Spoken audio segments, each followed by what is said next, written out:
محمد امجد خان صاحب دعوت برکاتہم سے وہ تشریف لائیں اور ہم سب کے دلوں کو محظوظ فرمائیں۔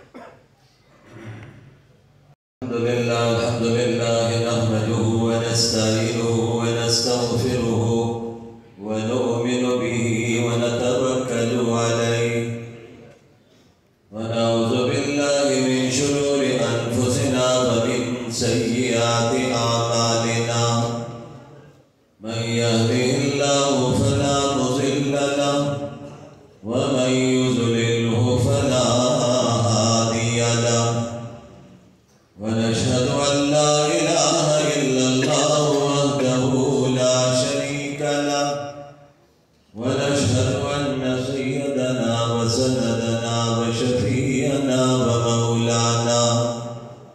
ومولانا محمدا عبده ورسوله صلى الله عليه وعلى آله وسلم تسليما كثيرا كثيرا أما بعد فأعوذ بالله من الشيطان الرجيم بسم الله الرحمن الرحيم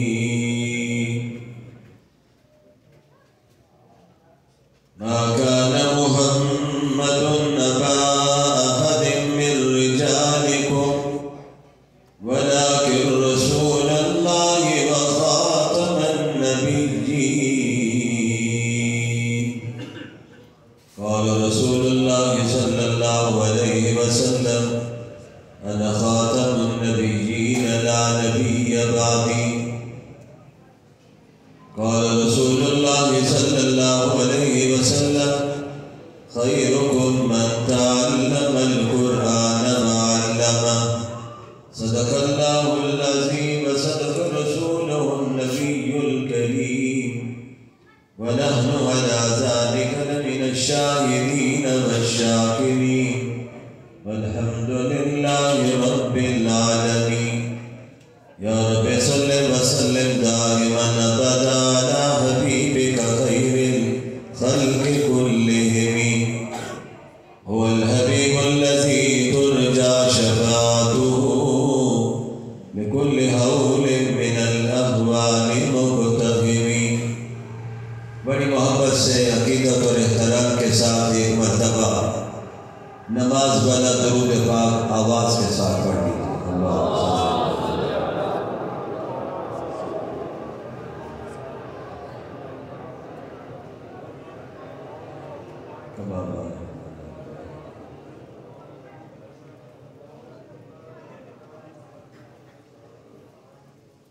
ہم سب کے بہت محترم تحریک ختم نبوت سن 74 کے مجاہد، تحریک نظام مصطفیٰ سن 77 کے مجاہد حضرت مولانا قاری محمد حنیف صاحب دامت برکاتہ العالیہ، علماء کرام، میرے انتہائی محترم بزرگوں، دوستوں، نوجوان ساتھیوں، زیادہ وقت گزر چکا ہے۔ آپ حضرات نے وطن عزیز کے نامور خطباء کے بیانات سنے ہیں۔ تھوڑی دیر قبل خطیب پاکستان حضرت مولانا محمد ضیاء القاسمی رحمۃ اللہ علیہ کے جانشین ہمارے بھائی حضرت مولانا زاہد محمود قاسمی بڑے خوبصورت پہنائے میں گفتگو کر رہے تھے۔ جب وہ قرآن پڑھ رہے تھے تو ان کے والد کی یادیں تازہ ہو رہی تھی۔ یقینی طور پر رب کائنات نے حضرت مولانا ضیاء القاسمی کو پنجابی میں خطابت کا ایک خاص ڈھنگ عطا کیا ہوا تھا۔ نوجوان نسل نہیں جانتی، جو علماء اسٹیج پر بیٹھے ہیں یہ اس کو بخوبی جانتے ہیں۔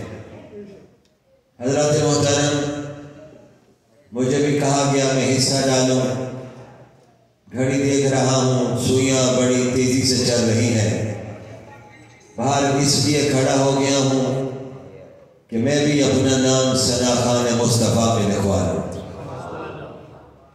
ہمارے وطن عزیز کے نام پر قرآن نے آپ حضرات کے سامنے بڑی خوبصورت آوازوں میں اللہ کے پاک قرآن کی تلاوت کی۔ ہمارے محترم قاری عبدالغفار صاحب بیروی اور ان سے قبل ہمارے جامعہ اسلامیہ کے شیخ نے آپ حضرات کے سامنے تلاوت کی، یقیناً ایمان تازہ ہوا ہے۔ حضرات میں بات کو سمیٹتے لپیٹتے چند جملوں میں بات کہتے ہوئے اجازت چاہتا ہوں۔ اس نبی آخر الزمان جن کے بارے میں ہمارا عقیدہ ہے کہ وہ اللہ کے آخری نبی ہیں، سب کہہ دیجئے بے شک، آخری رسول ہے، اب قیامت تک کوئی پیدا ہو کر نبی نہیں آئے گا، پھر کہہ دیجئے بے شک۔ یہ فتنوں کا دور ہے۔ حضرت مولانا عبدالنعیم صاحب بیٹھے ہوئے ہیں، ختم نبوت کے دیگر حضرات بھی، علماء کرام بھی ایک بڑی تعداد میں حضرت مولانا قاری حنیف صاحب کی دعوت پر اسٹیج پر تشریف فرما ہے۔ ہر طرف آپ نظر دوڑائیں گے تو فتنہ نظر آئے گا۔ ہمیں یہ لفظ کہنا پڑتا ہے کہ پیدا ہو کر اب کوئی نبی نہیں آئے گا، اونچی آواز سے بے شک۔ یہ لفظ میں کیوں کہہ رہا ہوں؟ اس لیے کہہ رہا ہوں کہ آئیے ہم اب عقیدہ واضح کریں، حضرت عیسیٰ نے بھی تشریف لانا ہے، قرآن واضح طور پہ کہہ رہا ہے، احادیث اس حوالے سے موجود ہے۔ اللہ کے پاک نبی نے ارشاد فرما دیا ہے کہ لوگوں، قیامت سے پہلے حضرت مریم کے صاحبزادے جو آسمانوں پر زندہ ہیں، انہیں اللہ رب العزت دنیا میں بھیجیں گے، اور اس کے متعلق حدیث بھی زیر نظر رہنی چاہیے۔ آقا نے فرمایا کہ دمشق کے مینار پر اتریں گے، فرشتوں کے جھرمٹ میں آئیں گے، اور مینار پر سیڑھی لگا کر حضرت عیسیٰ کو زمین پر لایا جائے گا۔ نماز کے لیے صفیں بن چکی ہوگی، امام مہدی مصلی پر کھڑے ہوں گے، اور امام مہدی کے بارے میں میرے اور آپ کے نبی نے فرمایا ان کا نام بھی میرے نام پر ہوگا، ان کے والد کا نام بھی عبداللہ ہوگا، ماں کا نام بھی آمنہ ہوگا۔ کہو سبحان اللہ۔ عقیدے کی بات کرنے لگا، پھر بالکل آخر میں جب مسجد میں داخل ہونے لگا تو اکابرین کے نام میں نے پڑھے تو سب سے نمایاں نام حجت الاسلام حضرت مولانا محمد قاسم نانوتوی رحمت اللہ علیہ کا پڑھا ہے۔ انہی کے چند جملوں سے اپنا حصہ ڈالنا چاہتا ہوں۔ فرمایا اللہ رب العزت مینار پر اتاریں گے، سیڑھی لگے گی، حضرت عیسیٰ تشریف لائیں گے۔ علماء نے اس پر بھی بحث کی ہے، جو فرشتے مینار پر لا سکتے ہیں وہ زمین پر کیوں نہیں لے کر آئے؟ قربان جاؤں، رب کے ہر کام میں حکمت ہے۔ فرمایا اگر زمین پر آ جاتے دنیا کہتی یہی کوئی چلنے پھرنے والے تھے، انہوں نے عیسیٰ ہونے کا دعویٰ کر دیا ہے۔ رب نے فرمایا نہیں، عیسیٰ جب زمین پر سیڑھی کے ذریعے اتریں گے، اور میرے نبی نے فرمایا، ہم سب کے نبی نے فرمایا، ساری کائنات کے نبی نے فرمایا، جو صرف سنیے عرب والوں کے لیے نبی بن کر نہیں آئے، وہ عجم والوں کے لیے بھی نبی بن کر آئے۔ ارے وہ مشرق کے لیے بھی نبی ہے، مغرب کے لیے بھی نبی ہے، شمال کے لیے بھی نبی ہے، جنوب کے لیے بھی نبی ہے۔ کہنے دیجئے وہ زمین کے بھی نبی ہے، آسمانوں کے بھی نبی ہے۔ جناب محمد الرسول اللہ، درود ذرا اونچی آواز سے پڑھیے گا، اور ذرا اونچی آواز سے کہنے وسلم نے ارشاد فرمایا صفیں بن چکی ہوگی، امام مہدی مصلی پر کھڑے ہو چکے ہوں گے، اقامت کہیں جا رہی ہوگی، اسی اثنا میں آواز لگے گی دیکھیے یہ شخصیت کون سی آئی ہے، نظر پڑے گی حضرت عیسیٰ تشریف لا رہے ہیں، اب پروٹوکول کا تقاضا ہے حضرت امام مہدی میرے نبی کے امتی ہیں، یہ مصلی سے پیچھے ہٹنا چاہیں گے، حضرت عیسیٰ سے کہیں گے آپ مصلی پر تشریف لائیے، نماز کی امامت کروا دیجئے، حضرت عیسیٰ جواب میں کہیں گے اس نماز کی امامت میں نہیں کروں گا، اس نماز کی امامت آپ ہی کر دیجئے۔ یہاں پر حضرت محمد الرسول اللہ ذرا اونچی آواز سے صلی اللہ علیہ وآلہ وسلم نے عجیب بات فرمائی، فرمایا میری امت تمہارا کیا مقام ہوگا، میرا امتی امام بن کر کھڑا ہوگا اور اللہ کا رسول پیچھے مقتدی بن کر کھڑا ہوگا، پیچھے کھڑے ہوں گے، بعد میں نمازیں پڑھائیں گے، لیکن تشریف جب لائیں گے پھر انداز کیا ہوگا اس پر بھی توجہ کیجئے، آ کر اپنی کتاب ہاتھ میں نہیں لیں گے، آ کر اپنے کلمے کی دعوت نہیں دیں گے کہ لا الہ الا اللہ عیسیٰ روح اللہ میری کتاب کو پڑھیے، نہیں، حضرت عیسیٰ قرآن کو ہاتھ میں پکڑیں گے، قرآن کو ہاتھ میں پکڑ کے اسی قرآن کی تبلیغ فرمائیں گے، کلمہ کون سا پڑھیں گے، آئیے اس مسجد میں بیٹھنے والوں حضرت عیسیٰ بھی وہی کلمہ پڑھیں گے جو نبی کے امتی کلمہ پڑھتے ہیں، لا الہ الا اللہ عیسیٰ روح اللہ نہیں، کلمہ کون سا ہوگا پڑھو ذرا لا الہ، آواز آنی چاہیے لا الہ، ذرا اونچی آواز سے کہو لا الہ محمد الرسول اللہ، اللہ پر قربان جاؤں۔ اور آئیے ایک اور نقطہ آپ کے سامنے رکھنا چاہتا ہوں، پیغمبر آئے وہ دعوت لے کر آئے، پیغام لے کر آئے، ہر نبی اپنے انداز میں آئے، حضرت آدم آئے تو ان کا کلمہ کیا ہے لا الہ الا اللہ، آدم صفی اللہ، نوح علیہ السلام کا کلمہ لا الہ الا اللہ، نوح نجی اللہ، حضرت ابراہیم کے دور کا کلمہ لا الہ الا اللہ، ابراہیم خلیل اللہ، حضرت اسماعیل کے دور کا کلمہ لا الہ الا اللہ، ذبیح اسماعیل ذبیح اللہ، حضرت موسیٰ کی باری آئی لا الہ الا اللہ، موسیٰ کلیم اللہ، عیسیٰ روح اللہ کی باری آئی تو جواب سنیے لا الہ الا اللہ عیسیٰ روح اللہ۔ ذرا توجہ رکھیے، ایک جملے کو بڑے غور سے سنیے، رب نے ہر پیغمبر کی صفات کا ذکر کیا ہے، صفت کا ذکر کیا ہے، کسی کے لیے صفی اللہ کہا، کسی کے لیے نجی اللہ کہا، کسی کے لیے کلیم اللہ کہا، کسی کے لیے خلیل اللہ کہا، کسی نبی کی رسالت کے کہنے کی ضرورت پیش نہیں آئی، رب نے کہا رسالت کے ڈنکے بجیں گے تو آمنہ کے لال کی رسالت کے ڈنکے بجیں گے،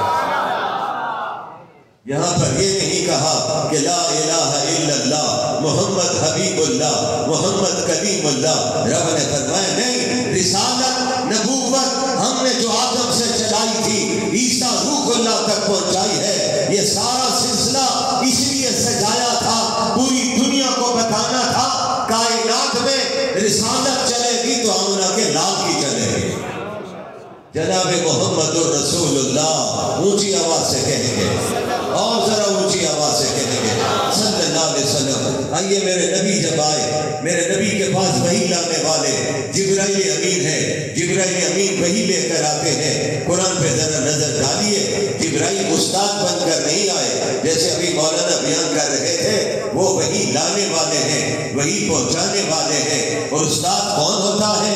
نبی کو استاد اللہ کی ذات ہوتی ہے، اور اس پر بھی علماء نے نقطہ بیان فرمایا ہے، اس نقطے کو نوجوانوں ذہن میں رکھیے، اگر نبی کا استاد دنیا میں ہوتا تو استاد یہ کہتا اس کو نبوت کا جو مقام ملا ہے، دنیا جو آج ان کی تعریفیں کر رہی ہے، اس کی وجہ یہ ہے میں نے ان کو پڑھایا ہے، میرے پڑھانے کی وجہ سے یہ قابلیت ان میں آئی ہے کہ آج یہ نبی بن کر کھڑے ہیں۔ رب نے فرمایا نہیں، استاد اگر کوئی ہوگا تو جب نبی کا استاد آئے گا تو استاد کے لیے نبی کو احتراماً کھڑا ہونا پڑے گا۔ مولانا حریف کے آج استاد آ جائے، سب کے آج وہ پیر بھی ہیں، بزرگ بھی ہیں، عالم بھی ہیں، لیکن ان کے استاد جب آئیں گے احترام میں یہ بھی کھڑے ہو جائیں گے، میرے استاد آگے ہیں، مصلے کو چھوڑ دیں گے، میرے استاد نماز پڑھائیں گے۔ توجہ رکھیے، رب کہتا ہے اگر آپ کا کوئی استاد ہوتا تو میرے نبی کو بھی احترام میں کھڑا ہونا پڑتا۔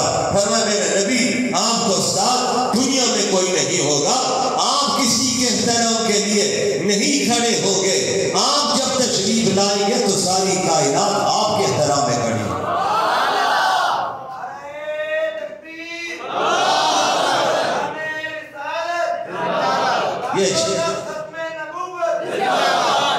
سنیے حضرات محترم، بس میں اپنا حصہ ڈالنا چاہتا ہوں، گھڑی دیکھ رہا ہوں، پھر آگے ہم دستار بندی کی طرف بڑھنا چاہتے ہیں۔ اس حوالے سے بھی ایک بات کہنا چاہوں گا، بس توجہ رکھیں گے، جملوں میں بات کہنا چاہتا ہوں۔ استاد اگر ہوتے تو نبی محترم کو استاد کے احترام میں کھڑا ہونا پڑتا۔ نبی تربیت اپنے سلام صاحب کے بھی فرما رہے ہیں، فرمایا آپ کا استاد دنیا میں کوئی نہیں ہوگا، آپ کا استاد کون ہوگا؟ اللہ نے اس کو قرآن میں بیان فرما دیا، الرحمن علم القرآن، قرآن ہم نے اتارا ہے، حفاظت ہمارے ذمہ ہے۔ یہ قرآن کون آپ کو پڑھائے گا؟ جبرائیل نہیں پڑھا سکتے، قرآن ہم خود پڑھائیں گے، آپ کو ہم قرآن پڑھائیں گے، اور جب پہلی وحی آئے گی آپ جواب میں کہیں گے ما انا بقارئ۔ اور سنیے، نبی محترم کے لیے قرآن نے لفظ استعمال کیا ہے، نبی امی کہا ہے۔ امی کس کو کہتے ہیں؟ اس کی اردو ڈکشنری کو پڑھ لیجئے، پتہ چل جائے گا۔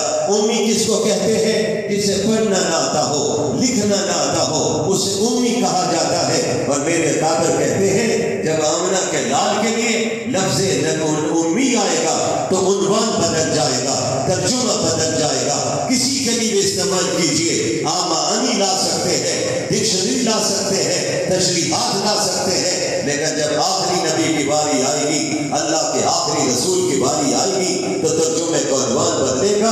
امی کسے کہتے ہیں؟ جس نے دنیا میں کسی سے نہ پڑھا ہو تو اپنے رب سے پڑھا ہو۔ نبی امی، ہمارے نبی کی صفت بیان کی گئی ہے کہ آپ نبی امی ہیں، کسی سے پڑھا نہیں ہے، نہ کسی قریشی سے، نہ ہاشمی سے، نہ مکہ والے سے، نہ طائف والے سے، نہ مدینہ والے سے۔ رب نے کہا میرے نبی ہیں، میرے رسول ہیں، میرے محبوب ہیں، کسی سے پڑھانے کی کیا ضرورت پڑی ہے؟ رب کہتا ہے میرے نبی آپ زمین پر ہوں گے، آج سے قرآن میں اتارتا جاؤں گا، آپ کو پڑھاتا بھی جاؤں گا، سکھاتا بھی چلا جاؤں گا۔ حضرات محترم، آئیے آخری جملوں کی طرف جانا چاہتا ہوں۔ قربان جاؤں، رب نے نام کیسا رکھوایا؟ اب اس نام پر آئیے، اس پر میرے اکابر کہتے ہیں آپ کے نام نامی اسمی گرامی کے اندر بھی ختم نبوت موجود ہے۔ حضرت آدم کے نام کا ترجمہ دیکھ لیجئے، حضرت نوح کے نام کا ترجمہ دیکھیے، حضرت ابراہیم کا دیکھیے۔ آئیے جب آمنہ کے لال کی باری آئی تو دادا جان نے جملہ کہا، دنیا نے آ کے پوچھا، مکہ والوں نے پوچھا، یہودی آئے، نصرانی آئے، نام کیا رکھا ہے؟ دادا نے کہا نام بعد میں پوچھنا، پہلے یہ تو دیکھو رب نے میرے پوتے کو حسین کتنا بنایا ہے، خوبصورتی کتنی ہے۔ ارے جو دیکھتا گیا ہے وہ دل دیتا گیا ہے۔ جس نے ایک بار دیکھا، ابھی بچپن ہے، ماں کی گود سے لے کر آئے ہیں، باہر جس نے دیکھا سارے حیران ہو گئے اور پکار کر کہنے لگے آج تک ہم نے مکہ میں ایسا خوبصورت بچہ نہیں دیکھا ہے۔ میرے اکابر یہاں پر کہتے ہیں وہاں جبرائیل امین بھی کھڑے تھے، جبرائیل امین نے پکار کے کہا تم مکہ کی بات کرتے ہو، میں نے تو پوری کائنات میں حسین بچہ دیکھا ہی نہیں۔ جیسے رب نے حسن آمنہ کے لال جناب محمد رسول اللہ، آواز آنی چاہیے درست کی صلی اللہ علیہ وسلم کو اللہ نے حسن و جمال دیا۔ اب آئیے نام پہ ذرا بات کرتے ہیں، نام کتنا پیارا رکھوا دیا ہے، نام اتنا پیارا ہے۔ نوجوانوں ذرا آپ توجہ کیجئے، اتنا پیارا نام ہے جب زبان پر نام آتا ہے دونوں ہونٹ چوم نہیں لیتے، زبان سے نام نکلتا نہیں ہے۔ نام اتنا پیارا ہے، گھر میں جا کے پریکٹس کیجئے، محمد کہو اونچی آواز سے صلی اللہ ہو۔ مجھے بار بار آپ کو نہیں کہنا چاہیے، درود پڑھتے رہیے، ثواب ملتا رہے گا، گناہ مٹتے جائیں گے، درجے بلند ہوتے جائیں گے۔ نام اتنا پیارا رکھا ہے، دادا جان سے حضرت خواجہ عبدالمطلب سے سوال کیا گیا، خواجہ صاحب نام بڑا عجیب رکھا ہے، تو خواجہ صاحب نے کیا تاریخی جملے فرمائے، اس کو خلاصہ رکھنا چاہتا ہوں۔ جملے فرمائے، میں یہ نام اس امید پہ رکھ رہا ہوں میرے پوتے کی تعریف ہے زمین پر بھی ہوگی اور آسمان پر بھی ہوگی۔ کتنا پیارا جواب دیا ہے۔ آج ساری کائنات میں اللہ کے بعد سب سے زیادہ تعریفیں ہیں تو آمنہ کے لال کی تعریف ہے۔ امریکہ میں ایک آنے والا عیسائی اور یہودی 100 شخصیات پر کتاب لکھتا ہے، لیکن اس شخصیات میں وہ حضرت عیسیٰ اور حضرت موسیٰ کو پہلے نمبر پر نہیں لکھتا، وہ ٹاپ آف لسٹ لکھتا ہے تو ہمارے نبی کا نام لکھتا ہے۔ سبحان اللہ کہیں گے۔ اس سے پوچھا گیا تم عیسائی یہودیت کی طرف اعلان ہے، تاریخ اس حوالے سے 2 حوالے دیتی ہے، میں اس تفسیر کو چھوڑ رہا ہوں۔ آپ نے حضرت عیسیٰ کا نام یا حضرت موسیٰ کا نام پہلے نام پر پہلی جگہ پر کیوں نہیں لکھا ہے؟ سب سے پہلا نام آپ نے مسلمانوں کے نبی آمنہ کے لال کا لکھا ہے۔ اس نے جواب میں کہا میں نے پیغمبروں کو پڑھا، میں نے نبیوں کو پڑھا، میں نے رسولوں کو پڑھا، میں نے دنیا کے نامور لوگوں کو پڑھا، شعراء کو پڑھا ہے، تھنکرز کو پڑھا ہے، مفکرین کو پڑھا ہے، مصنفین کو پڑھا ہے۔ اس نے کہا مجھے کسی شخصیت نے اتنا متاثر نہیں کیا ہے جتنا متاثر مجھے آمنہ کے لال نے کیا۔ خدا کی شان دیکھیے حضرات محترم، اللہ رب العزت اپنے نبی کا نام آج بھی بلند کر رہے ہیں اور انشاءاللہ قیامت کے دن تک بلند ہوتا ہے۔ میں تو اونچی آواز سے انشاءاللہ توجہ رکھیے۔ بالکل آخری جملے شاہ عبدالعزیز رحمت اللہ علیہ مجھے کس موقع پر یاد آئے، بچوں کی دستار بندی ہے، آج دنیا ہمارے نبی کے خاکے چھاپتی ہے، ان کے پاس دلیل کوئی نہیں رہی، مقابلہ کوئی نہیں رہا۔ آج ہمارے قرآن کو وہ چلاتے ہیں، امریکہ میں قرآن چلایا جاتا ہے، سویڈن میں قرآن چلایا جاتا ہے، سرکار کی سرپرستی میں چلایا جاتا ہے، لیکن پرواہ نہیں ہے، غیرت ہماری جاگتی ہے، مقابلہ ہمارے سامنے آ کر وہ نہیں کر سکتے۔ میں ان سے کہتا ہوں غیرت پیدا کرو، قرآن چلاتے کیوں ہو، اپنی کتاب کا کوئی حافظ لے آؤ۔ آج ہم دنیا کو چیلنج کریں تو رات کا حافظ لاؤ، زبور کا حافظ لاؤ، انجیل کا حافظ لاؤ۔ آپ کے پڑوس بارڈر بالکل قریب ہے، یہاں پر رہنے والے بھی اپنے آپ کو مذہبی کہتے ہیں، ان سے کہو گرنتھ کا حافظ لے کر آؤ، وید کا حافظ لے کر آؤ۔ ان کی مذہبی کتابوں کا نام ہے، نہ وہ گرنتھ کا حافظ لا سکتے نہ وید کا حافظ لا سکتے۔ حضرت قاری صاحب صاحبزادہ صاحب دنیا کو چیلنج کر سکتے ہیں اور دنیا ان سے کہے آپ حافظ لے کر آئیے، یہ آنکھوں والے نہیں نابینا پیش کر دیں۔ قرآن کی صداقت کی کتنی بڑی دلیل ہے۔ رمضان آنے والا ہے، سنیے توجہ سے، مصلے پر کون کھڑا ہوگا؟ مدرسے کی چٹائی پر پڑھنے والا، قاری صاحب سے سامنے زانوِ تلمس دیکھنے والا، اس مدرسے سے قرآن یاد کرنے والا نبی کے مصلے پر کھڑا ہوگا۔ بڑی معذرت سے جملہ کہنا چاہتا ہوں، دنیا کہتی ہے مدارس نے ہمیں کیا دیا ہے، میں دنیا سے ایک سوال کرتا ہوں، آپ کو یہ نہیں کہنا چاہیے مدارس نے ہمیں کیا دیا ہے۔ مدارس نے آپ کو حفاظ دیے ہیں، مدارس نے آپ کو قراء دیے ہیں، مدارس نے آپ کو علماء دیے ہیں، مدارس نے آپ کو خطباء دیے ہیں، مدارس نے مفسرین دیے ہیں، مدارس نے محدثین دیے ہیں۔ اس کو اپنے ذہن میں رکھیے۔ اور میں بڑے دعوے کے ساتھ بات کہنے لگا ہوں، رمضان آنے والا ہے، میرا یونیورسٹی اور کالج کا اگر ساتھی بیٹھا ہو میری بات کو برا محسوس نہ کرے۔ کسی یونیورسٹی کا طالب علم یا کسی کالج کا طالب علم مصلے پر کھڑے ہو کر قرآن نہیں سنائے گا، قرآن سنائے گا تو مدرسے کی چٹائی پر بیٹھ کر صبح و شام پڑھنے والا سنائے گا۔ اور آج دنیا کہتی ہے یہ قرآن کے حافظ کہاں سے آگے؟